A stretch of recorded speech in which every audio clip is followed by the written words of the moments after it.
Oceanside, New York, with my 16-year-old son, Saul, who is New York State IPA champion for 1995 and 1996, and also 1995 IPA Teenage National Champion. Okay, Saul's going to show us how the monolift is used, and I want to show you what I don't like about it. So, most lifters use the monolift as conventional rack, stepping back as the arms are swung out of the way.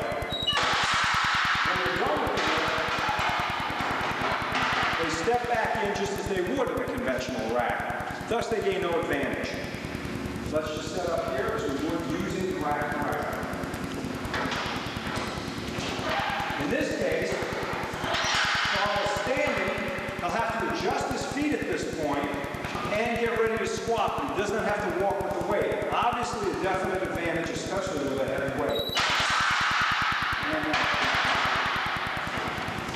In the best case scenario, a lifter who's perfected the use of the monolift can set up for the squat. The arms will be swung away. They don't walk, they don't step, they don't move their feet. They just dip, arise, and the arms swing back into racket. Take your foot stand, Saul, for your squats so that you don't have to move at all. Saul's going to take the bar. It's swung. He does not move. 100% of his energy is focused on squat. And that's rack. What we've got here is a situation where Saul or any other lifter does not have to expend any energy backing up with the weight.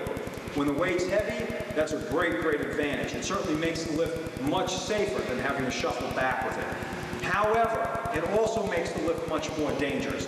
If a lifter has to take the weight off any type of rack and step back a couple of steps with it, it gives them a chance, for lack of a better term, to settle in with the weight.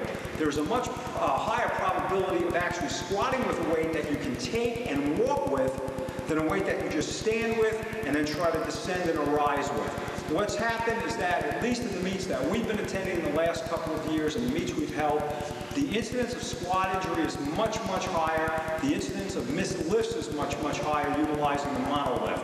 Lifters are using weights that they truly cannot control or control well. In fact, the monolift lets them use weights that are not only heavier than weights they have to walk with, they're heavier than the weights they really should be attempting in the squat. So does it make it safer because you don't have to walk out, or does it make it more dangerous because you don't have to walk out?